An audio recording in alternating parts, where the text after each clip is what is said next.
Estás escuchando No me cuentes cuentos en Radio Global Coach desde las terrazas del Sausal, donde seguimos dando visibilidad al talento canario en este programa de bienestar y emprendimiento. Y hoy tenemos nada más ni nada menos que a la creadora de estas fantásticas joyas que han salido en los podcasts de esta novena temporada. Leticia, bienvenida. Muchas gracias, Raquel. ¿Cómo llegas a esta idea de mezclar el producto local con la joyería? Uf, pues eso surge bajo una necesidad, una rabia y una impotencia. Realmente fueron un conjunto de cosas para llegar a ello. Yo, bueno, pues después de mucho tiempo viviendo fuera, vuelvo a Canarias, empiezo a hacer markets, ¿vale? Para un poco tantear el producto y ver cómo era la gente en Canarias después de muchos años estando yo fuera. O sea que, bueno, hay que hacer un poco estudio de mercado. Y como bien se ha comentado siempre, pues cuando eres autónomo, eres, pues en mi caso, la mujer orquesta. Y entonces yo sufría bastante cuando la gente me decía, es que este producto es caro, basándose en todo, no solamente en lo que es el tema de la joyería, sino cualquier producto era caro. Los vinos canarios son caros, los quesos canarios son caros, cualquier producto que la gente te hablaba desde Canarias era caro. Yo había vivido muchos años fuera y yo decía, no entiendo por qué la gente dice que es caro. Es un producto, los que tenemos en Canarias, de muy buena calidad. Tenemos unos productos que además son elaborados de forma artesanal. Nosotros no tenemos industrias, o las industrias que tenemos son industrias realmente bastante pequeñas, con producciones limitadas, y no lo entendía. Y entonces a partir de ahí fue cuando dije, no, tengo que empezar a un poco reeducar, y digo lo de reeducar entre comillas, porque bueno, pues al final la gente se educa la que quiere y no la que tú quieres educar, sino tiene que estar dentro del propósito de las personas. Y entonces empecé a hablar y a buscar productores canarios. Bueno, pues como bien sabes, pues he hecho cosas con cacao, con café, he hecho con vinos canarios, con queso, con espirulina, mm, con muchísimos productos, ¿vale? Es una lista inmensa porque es un proyecto que llevo desde hace más de 2 años. Y entonces esa fusión realmente o sea, lo que me permitía a mí era explicarle a la gente cómo se elabora el producto. Es decir, cómo se elabora una joya, y una vez entiendes el cómo se elabora una joya, puedes entender su precio. Cuando tú entiendes el cómo se elabora y los procesos que conlleva, pues fabricar un vino o elaborar un queso o elaborar cualquier producto de forma artesanal, consigues entender el porqué de su valor, el porqué de su nivel y el porqué de sus características, ¿no? Y rompes un poco ahí. Entonces toda esa idea surgió así, y de ahí pues lleva saliendo muchísimas joyas, porque en esa fusión lo que yo hago es un maridaje, una cata, un maridaje de productos elaborados en Canarias, ¿de acuerdo? Con joya. Entonces, bueno, pues yo me invento una joya loca de las mías. Tú sabes que, que el día que nos reunimos te expliqué que cuando llegaste allí, viste, fue como, pero ¿qué tiene esta mujer aquí que tiene cosas muy, tan dispersas, ¿no? Que se sale un poco de lo que es la joyería convencional. Y entonces eso me permite a mí desarrollarme como artista y dar visibilidad y educar, o por lo menos intentar transmitir a través de esos maridajes cómo se elaboran tanto el productor como yo mi joya, ¿no? Todo surgió por eso, por una necesidad. En Arena y Plata podemos encontrar anillos, pulseras, collares. ¿Qué dificultad de elaboración tiene cada uno? ¿Cuál es más complicado? Uf, una pregunta difícil, porque realmente yo no creo que la dificultad esté en el producto en sí, sino también en tú como artesano a la hora de desarrollar. Por ejemplo, pues no sé, que un médico general tiene conocimientos de todo, pero a lo mejor en determinados aspectos tiene que especializarse, ¿no? Pues un poco la joyería pasa igual. Para mí, a título personal, ¿vale? De las piezas que me resultan a mí más difíciles son dos en este caso. Uno serían los anillos, porque es verdad que cuando te viene un cliente, pues un anillo tiene que tener medio, un colgante normalmente no, como mucho a la altura o las dimensiones según la persona, pero un anillo tienes que tener en cuenta muchos aspectos. Si hace calor, se te hincha el dedo. Y entonces viene la clienta, me lo hiciste muy pequeño. Es que cuando te lo mediste hacía 10 grados, hacía mucho frío, y entonces tenías el dedo pues más fino. Con los años también las articulaciones se nos van ampliando, y es como, ¿por qué me servía antes la anillo? Estoy más gorda. No, no estás más gorda. Es por eso. Entonces, para mí la realización de anillos es de las cosas más complicadas por eso. Y luego hay que tener en cuenta diferentes factores a la hora de hacer un anillo, no solamente la dimensión, sino si el anillo es más ancho, es más estrecho, cambia también la numeración, ¿vale? Aunque tú lleves un número, cambia y es distinta. Y una segunda pieza que a mí, más que dificultad, para mí son retos, ¿vale? Son las que tienen ergonomía. O sea, tú sabes, viste que hay algunas piezas que tienen movimiento. Entonces, para mí esas piezas son las más difíciles porque el papel, como se suele decir, lo aguanta todo, pero tú crear una pieza luego cuando estás ahí con la estructura para soldar y se te cae de un lado, se te cae del otro y entonces empieza esa rabia, esa frustración, ¿no? A nivel personal, pero para mí esas son de las piezas más difíciles, que tampoco es que sean más difíciles, pero bueno, si hay que poner un grado de dificultad y ponerle como esa diferencia, para mí serían esas dos piezas. Creas piezas, pero también las restauras. Y es que yo te conocí a ti cuando estabas entregando un anillo que era de la abuela de esa persona, ¿no? Y la cara, o sea, si yo lo pude sentir, ¿cómo lo vives tú? A ver, es de las cosas que más satisfacción me da a nivel personal. A mí me encanta diseñar, me encanta todo lo que es el tema de la farándula, me encanta todo lo que es hacer joyería, me encanta enseñar, pero la restauración de joyas, aparte de que me gusta y me satisface, para mí me genera un sentimiento de responsabilidad muy grande. Porque tú imagínate, en ese caso de esa persona, ¿no? que estás hablando tú, ella tenía un anillo que era de su abuela, que su abuela es verdad que está viva, gracias a Dios, pero no vive con ella, está en otra parte del mundo, ¿vale? Porque además ella es inmigrante. El anillo se había roto y era como, no, no es el valor económico, porque ella me decía, no, es que es de plata. Y yo le decía, ya, pero es que las joyas, en general, todas las joyas, no es el valor del material en sí. Para mí, cuando yo restauro una joya, es el valor sentimental, la historia que está contando ese anillo, de dónde viene ese anillo, todo lo que engloba detrás y luego en la satisfacción mía personal o la responsabilidad también de cuando yo estoy en mi taller trabajando, porque en ese caso es verdad que era una restauración sencilla, ¿vale? Era un anillo que se había, bueno, pues había partido y había que ponerle una ampliación de lo que era el metal, en este caso era de plata, pero para mí la responsabilidad era, no es si rompo el anillo, yo lo puedo volver a hacer, no pasa nada, era un anillo relativamente sencillo, técnicamente hablando, que se podía haber realizado de nuevo. No es eso, es la historia que tiene, es el sentimiento que tiene ese anillo, es lo que para ella significa, para esa chica lo que significa ese anillo, ¿no? Entonces, para mí eso es una, no sé cómo decirte, es una responsabilidad, pero también es una alegría. Y luego tú cuando le entregas, como tú dices, un anillo o una joya que has restaurado a un cliente y ves esa cara de felicidad y al final le demuestras y descubre que no solamente estás restaurando una pieza material, sino que sigues contando historia a través de una joya, ¿sabes? Muy maravilloso. Incluso yo le dije a esta chica en concreto, digo, por favor enséñaselo a tu abuela, por favor enséñaselo, y se lo mandó a toda su familia, ¿no? Que estaba afuera y todo el mundo era como, claro, luego lo limpias evidentemente y cambia un poco el aspecto, pero, y yo por ejemplo he restaurado joyas, ya que estamos hablando de la parte de restauración, en este caso era restaurar una joya que ya existía y que la querían conservar tal cual, la querían como estaba. Pero también tengo clientes que vienen y me dicen, mira Leti, pues, tengo unas joyas que eran pues, de X personas, pues de mi madre, de mi abuela, y mira, eso es viejo, eso yo no me lo pongo. ¿Por qué? Porque tienen unos diseños como muy rococós de determinadas épocas, pero es verdad que sí que le gustaría conservar al final la esencia o ese material, o por ejemplo si tienen una piedra o varias piedras, lo que hago es recomponer la joya. Entonces le digo a la clienta, bueno, ¿y tú qué es lo que sueles llevar normalmente? No, mira, pues yo suelo utilizar más collares o suelo utilizar más anillos. Entonces lo que hago es de esa joya original, en algunos casos se puede transformar dándole simplemente un pequeño cambio, ¿vale? Pues con una serie de cortes y soldando determinados elementos. Y en otros casos el cliente me dice, mira, no, tengo el caso, ¿vale? Mm, De una persona que se separó y me dice, mira, Leti, toma la alianza de oro. Mira, así fue como, toma, quiero que le pegue fuego, que se cambie todo y volver a hacerme otra joya. Y yo me quedé así como un renacer. Entonces, por eso digo que existe un poco de todo, ¿no? Existe la persona que quiere conservar la joya tal cual porque tiene como ese sentimiento y cada vez que lo ve o lo toca, ¿no? Le acerca a esa persona, ¿no? De forma mental y no física, pero es el tenerlo ahí tan cerca, ¿no? El sentirse seguro al final. Luego están las personas que dicen, mira, yo me encanta, las heredé de mi familia, pero quiero darle una vuelta de tuerca y actualizarla un poco más. Y luego está la persona que dice, sí, sí, es mío, lo quiero restaurar, pero para darle un cambio de vida, ¿sabes? Que no quiero saber más nada de la vida anterior de casado y quiero hacerme una joya nueva también. Entonces, sí, sí. Para mí esa es de las cosas más, no sé, cómo decirte, más bonitas, ¿sabes? El reparar una pieza de metal y que se siga conservando el recuerdo es una satisfacción personal. A ver, tengo que pagar los trimestrales, ¿vale? Pero es verdad que me llena bastante, sí, el ver la felicidad en la gente, sí. En No me cuentes cuentos enseñamos la cara y la cruz de la moneda, lo bueno y lo malo, bien como has dicho, los trimestrales, por otro lado esa satisfacción.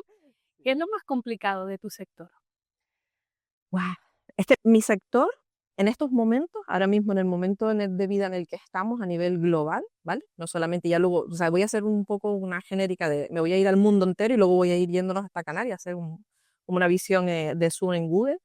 En general, en el mundo, yo pertenezco a varias asociaciones a nivel nacional y a nivel internacional, y es verdad que el sector de la joyería ahora mismo está flaqueando bastante, está bastante flojo, ¿vale? En todas las partes del mundo. ¿Por qué? Por diferentes aspectos externos. Pues hoy en día tenemos el famoso fast fashion, que todo el mundo quiere además todo nuevo, tienes que innovar todo el tiempo, tienes que ponerte cosas nuevas todo el rato. Parece que si te pones lo mismo y repites, como que no estás llevando como tienes que ir y no vas como la influencer o como la Instagramer. Y es como, por favor, qué estrés, ¿no? Ponme una tila porque necesito relajarme, ¿no? Entonces, bueno, eso es verdad que no facilita nada el sector de lo que es la joyería, porque es verdad que el sector de la joyería es un sector totalmente distinto. No estamos hablando en este caso de bisutería, sino estamos hablando de joyería, es decir, son metales nobles, estamos hablando pues, de piezas que tienen un valor muy superior a esas piezas hechas, elaboradas de forma industrial, sin nombrar ninguna cadena, pero bueno, todos sabemos que entramos en internet o con el móvil y rápidamente en X tiempo tenemos ese producto, ¿no? Entonces, eso por un lado nos afecta bastante a lo que es el sector de la joyería. Luego ya empezamos a cerrar el núcleo, ¿no? Ya nos venimos a España, nivel España. Evidentemente, el nivel económico que tiene cada país influye, porque al final la joyería, pues no es una necesidad, no es un producto de primera necesidad, ¿vale? Al final, pues es un lujo, es una satisfacción, es un reconocimiento o un agradecimiento, ¿no? Hacia ti o hacia otra persona que te quiere dar ese producto, ¿no? Eso por un lado. Y después, si nos hacemos más pequeñitos y nos venimos a Canarias, ¿vale? Ya cuando llegamos a Canarias ya es como, mira, desisto, me voy a mi casa, me siento y no voy a dedicarme al mundo de la joyería. Porque en Canarias, bueno, pues tenemos el estigma de estar aquí, no tenemos envíos, no nos envían a Canarias, el conseguir materia prima, estamos hablando de que es una materia prima que nosotros no extraemos metales aquí, nosotros no extraemos piedras. Y cuando hay piedras naturales que existen en Canarias, evidentemente por una cuestión de territorio, pues está prohibido la extracción de esos metales. Entonces al final te encuentras con varios problemas. Uno a nivel global, luego te encuentras con el segundo problema que sería a nivel nacional, económicamente hablando, ¿vale? Que la joyería no es un sector de primera necesidad. Y luego por otro lado tenemos el hándicap de estar en Canarias, ¿vale? Es verdad que yo salgo mucho fuera, como tú sabes, yo me voy mucho a Madrid, entonces es verdad que al final haces contactos y haces, bueno, pues relaciones con otros proveedores de otros países, desgraciadamente. Yo recuerdo cuando volví a España, la primera feria que fui, además fue justo antes del COVID, en 2020, y yo toda feliz de la vida, yo no, he vuelto a Canarias, he vuelto a mi tierra, yo defiendo mucho Canarias después de tantos años viviendo fuera, y es verdad, tenemos una materia prima, unos productos maravillosos, unos profesionales estupendos, y me voy a la Feria de Madrid y empiezo a buscar proveedores de determinados productos, ¿no? Y entonces era muy peculiar porque proveedores alemanes, franceses, y en aquel momento que no estaba el Brexit con Inglaterra, no tenían ningún problema con hacerte envíos a Canarias, con las cantidades que tú querías, todo perfecto. Y yo decía, no, yo como buena española, no, yo quiero que todo se quede en España. Y tal. Entonces te ibas a un proveedor español y era, no, si usted quiere cajas o bolsas o qué, no, y entonces me tenía que traer unos pales enormes a Canarias y yo decía, a ver, vamos a poner una situación, soy artesana, soy una artesana además en Canarias, comenzando, yo decía, no voy a tener cajas aquí, pero para toda mi vida, de lo que me queda, si trabajo hasta los 80 años, ¿no? Porque si la facilidad o la inconveniencia que tenemos o la dificultad que le ponen a proveedores de península también para enviar a Canarias, pues, con DUA, no sé qué, que ya eso si quieres en otro podcast, lo hablamos, ese tipo de dificultades, Melón, sí. pero sí es un melón para abrir porque es verdad que realmente según qué sectores lo tenemos mucho más complicado. Y luego, desde mi punto de vista a nivel aduanero, que bueno, aquí abro un poquito el melón, creo que a veces hay una falta de conocimiento, ¿vale? Entonces, dentro del sector de la joyería, que tú me estás preguntando ahora mismo, ¿qué otras dificultades hay? Luego está también la dificultad esa de lo que es el conocimiento. Entonces, para mí, de las cosas más difíciles es el poder vender, ¿sabes? El poder vender en Canarias y la rivalidad también que existe a veces, ¿no? Entonces, la gente cree que por el hecho de estar en Canarias es como que no puede haber, no, aquí tenemos además nosotros en Canarias con toda la cantidad de turismo, o sea, no tienes más que ver las estadísticas de cuánta gente entra al año, ¿no? Y si se mueve casi que la misma cantidad de gente en Canarias que en Península, ¿por qué tiene que haber rivalidad entre compañeros? Entonces, no debería de ser una dificultad, pero a veces, desgraciadamente, lo es. Yo es verdad que no creo en esa rivalidad, además es una rivalidad que a mí a título personal, no digo que no es que me afecte, sino que no la siento, porque yo con mis compañeros tengo bastante del gremio, por lo menos con los que yo trato. Luego hay otros que, pues, que no conozco, evidentemente, porque no conozco a todo el mundo, y otros que directamente no quieren conocerte, que es respetable, ¿vale? Como todo en la vida. Pero es verdad que tenemos una serie de dificultades en Canarias bastante grandes a la hora de vender y de comprar y de suministrarnos y de todo. Pero bueno. Leticia, tú has estado viviendo en Brasil, también en Canadá. ¿Qué experiencias te has traído a Canarias? ¡Buah! Lo primero, la primera experiencia, para mí de las más importantes, es el crecimiento personal. Yo me fui de aquí y considero que era joven, ¿vale? Porque yo me fui de aquí con 31 años. Me fui de Tenerife, además me fui con una niña pequeñita, me fui con un bebé de 5 meses y medio, que que la bebé ya hoy en día es enorme, ¿no? Es grande, pero yo me fui con un bebé, me fui a un país totalmente distinto al nuestro, cultura diferente, idioma diferente. La gente me decía, no, ya verás que el portugués y el español se parecen. No, Como el italiano y el español. sí, no tiene nada que ver. O sea, yo sufrí mucho, entonces al final ese sufrimiento, y digo, hoy en día lo llamo sufrimiento, aunque cuando lo vives te das cuenta que no es sufrimiento como tal. Al final, cuando tú sales de tu área de confort, ¿vale? Porque al final todos aquí estamos muy cómodos, pero cuando tú sales de tu área de confort, que fue lo que me ocurrió a mí, yo no me fui que me hubiese gustado, probablemente lo hubiese hecho por vivir la aventura de vivir en Brasil, y me fui por una necesidad, llegó una crisis en España y me fui a trabajar. Cuando sales de tu área de confort, creces, creces mucho, maduras, creas herramientas, ¿vale? Para vivir en general, en la vida, pero para todo, porque luego te sirve para todo en la vida. Yo es verdad que viví 5 años allí, 5 años en Brasil, conocí gente maravillosa, tengo amistades todavía después de tantos años que sigo conservando, algunas han venido para acá, además mi hija, por ejemplo, habla el idioma, luego allí tuve otro hijo, y y yo me formé, o sea, yo tuve la suerte de que estando en Brasil, que la gente puede llegar a creer, y digo entre comillas, como un país un poco pues medio tercermundista, todo lo contrario. O sea, en algunas cosas debo decir que nos dan 20 vueltas a nosotros, en muchísimos aspectos, incluso fiscalmente. O sea, ellos tienen un sistema fiscal que a mí me encantaría estar fiscalmente allí y físicamente aquí, ¿no? Aunque no se puede. Pero aprendí mucho, me hizo cambiar, me hizo madurar, aunque yo siempre he sido una persona que ha viajado muchísimo toda la vida. Yo empecé a viajar cuando la gente aquí en Canarias no viajaba sola. Yo me iba, tenía mi carnet de albergue, mi carnet de joven, y yo me cogía mi mochila y le decía a mi madre, me voy a tal sitio. Y mi madre, la pobre en aquella época, que estoy hablando yo creo que no tenía 20 años, es que le metí, no le digas a tu abuela dónde vas. Y yo, dile que vas con más gente, ¿no? Porque era un poco la mentalidad en Canarias de que una mujer sola a viajar, bueno, no voy a decir la expresión porque creo que no se puede, pero vamos, de señora de la calle para arriba, cualquier cosa, ¿no? Y era como, no, pero todo lo contrario, ¿sabes? Cuando sales fuera, y entonces yo llegaba a Península, a Europa, y tú decías, hay un montón de mujeres, no hombres, sino mujeres que viajan solas, conocía francesas, alemanas, italianas, inglesas, americanas, y tú decías, Dios mío, entonces eso te habla del mundo. Entonces cuando yo llegué a Brasil, que Brasil es un país multicultural, y además que viví en dos ciudades muy distintas, claro, imagínate, Brasil es como un continente, o sea, aquello es, el clima cambia del norte al sur, las expresiones, la forma de vestir, y cuando yo llegué allí yo dije, pero ¿qué nos estamos perdiendo? Y digo que nos estamos perdiendo porque creo que hoy en día falta eso, ¿no? Sobre todo en Canarias, que la gente en general salga de su área de confort, sufran, entre comillas, la incomodidad de estar en otro lugar,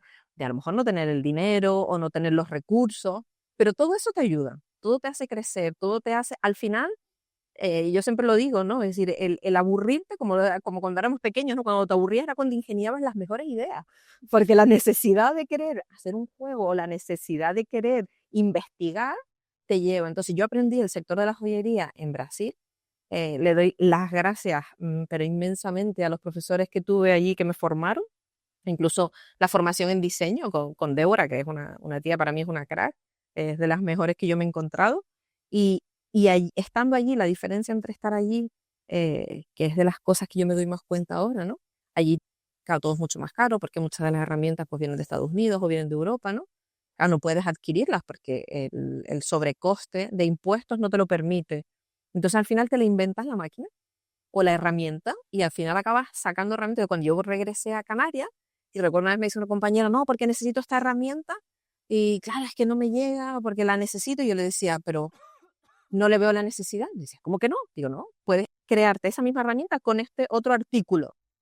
Y me mire, me dice, eso como tú lo sabes, digo, la necesidad. Digo, sabes la necesidad, ¿no? Luego, verdad, estuve en Canadá un año. Ahí, por ejemplo, descubrí también la diferencia entre el mundo de la joyería. Tú en España tenemos formación profesional para el tema de la joyería o tenemos escuelas privadas. En Brasil tienes formación profesional y luego en Brasil tienen una cosa que se ha perdido mucho en España y en Europa, que es la de los maestros. Entonces, tú eres la aprendiz de. Entonces, yo allí tuve la suerte de estar en una escuela de aprendiz de Geraldo. Entonces, tú cuando vives eso y aprendes de un maestro, de una persona con unos recursos, porque al final en una escuela tú aprendes, como todo, como las escuelas, tú aprendes a sumar 2 más 2, 4, perfecto. Pero cuando tú vas luego a la calle y le dices a un niño, ya no le dices 2 más 2, le dices 3 más 1. Y a lo mejor el niño se queda, porque al final todo eso, cuando tú estás trabajando directamente con un artesano o con un profesional del sector, te haces aprender cosas que vas a encontrarte en el futuro, ¿no? Y a cómo resolver problemas sobre la marcha, no solamente el aprendizaje del libro, que bueno, eso al final lo leemos. Y sin embargo, en Canadá, fíjate, el año que estuve viviendo allí, no me pude dedicar a la joyería, porque para ellos la joyería es a nivel universitario, es una formación superior, allí se valora muchísimo, igual que en Brasil se valora de forma artesanal, en Canadá también se valora muchísimo y se valora hasta el punto de que, no, usted si no tiene el nivel de inglés suficiente, no puede comprar ni una botella de gas, ni un bután, y era como una frustración, pero eso también ayuda, porque es verdad que luego me formé en otros sectores de diseño, de gemología, en otras áreas, pero te das cuenta de cómo en cada país le dan un valor distinto a las cosas, ¿no? O como la artesanía, algo que en España estamos queriendo, parece que volver a recuperar, como en España se ha perdido durante muchos años, ¿no? Y al final los oficios, porque la joyería era un oficio, además era un oficio masculino, no era un oficio femenino, ¿no? Era un oficio que se aprendía, ¿no? de generación en generación. Entonces, el hecho de haber estado fuera, descubrir que los oficios siguen existiendo, el crear recursos, el ampliar mi mente, el diversificar en otros sectores y de otra manera, y el colaborar con otros compañeros, yo creo que para mí, bueno, volvería a repetirlo, de verdad. En su momento lo hice y volvería a repetirlo y quién sabe si a lo mejor lo vuelvo a hacer, nunca se sabe. A mí me encanta cuando nos vamos fuera, ¿no? Se aprende, traes el talento de nuevo a Canarias y ahora como tú que lo estás exponiendo a Madrid porque vienes de un evento, ¿no? Sí, vengo ahora mismo, vengo justo, estoy aterrizando como aquel que dice, llevo apenas una semanita aquí de estar en la pasarela, de estar en Madrid Joya, además con 2 asociaciones maravillosas, MUBRI, que es una asociación de joyeras a nivel internacional. Yo pertenezco a la sede española, pero vamos, tiene una sedes por todas las partes del mundo, por diferentes países, y luego con Joyería Sostenible, que es una asociación a nivel mundial también, con la sede además en Gran Canaria, aquí en la isla de al lado, su directora Paola, que es un encanto, una maravilla de niña, y encontrarte con los compañeros en Madrid, el poder presentar tus joyas. Por eso te digo lo de que a mí me gusta mucho el tema de, aparte de las colaboraciones, como hablábamos al principio, de colaborar con gente de Canarias, con otros artesanos, con otros productores, porque yo creo que ahí, o como contigo, o sea, el poder colaborar, el poder participar y que nos nutramos, ¿sabes?, unos de otros, con el sector joyero pasa exactamente igual. Yo sí que es verdad que tengo ese, por lo que hablábamos, es decir, el hecho de haber vivido en Brasil y ver que es un sector que se sigue conservando como, como gremio, cosa que en España estaba perdiendo, ahora muchas de las asociaciones a las que yo pertenezco vuelven otra vez a crear ese sector gremio, ¿no? Es maravilloso. Entonces, en el caso de Mubri, en la edición de septiembre,